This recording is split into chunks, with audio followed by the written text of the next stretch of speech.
جی بچوں، اب ہم اس سبق کی مشق کریں گے۔ پیج 108 صفحہ 108 سوال نمبر 1۔ مندرجہ ذیل الفاظ میں سے کچھ الفاظ کا املا درست ہے جبکہ کچھ الفاظ کا املا غلط ہے۔ مثال کو دیکھتے ہوئے ان الفاظ میں سے درست املا والے الفاظ پر دائرہ بنائیں۔ گزشتہ، گزشتہ، گزشتہ، یہ والا گزشتہ ٹھیک ہے۔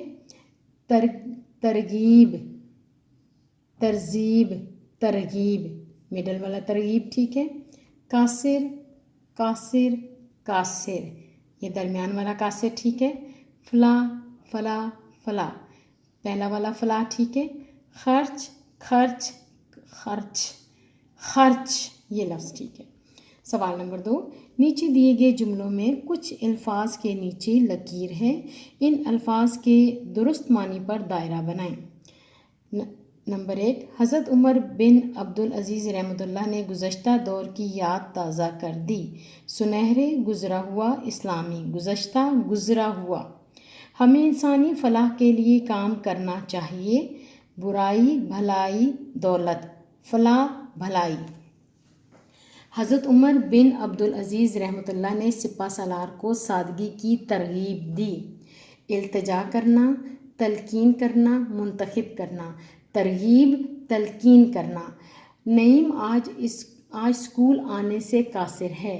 ڈرتا، ناخوش، مجبور۔ قاصر، مجبور۔ حضرت عمر بن عبدالعزیز رحمۃ اللہ نے سپہ سالار سے اہم امور پر بات کی۔ راستوں، کاموں، انسانوں۔ امور، کاموں۔ مندرجہ ذیل سوال نمبر 3۔ مندرجہ ذیل جملوں میں الفاظ کی ترتیب درست کریں۔ ہمارا آؤ کھانا لے، ہمارا کھانا لے آؤ۔ زندگی آپ رحمۃ اللہ گزارتے تھے بہت سادہ، آپ رحمۃ اللہ بہت سادہ زندگی گزارتے تھے۔ پریشان بہت ہوئے آپ رحمۃ اللہ سن یہ کر، آپ رحمۃ اللہ یہ سن کر بہت پریشان ہوئے۔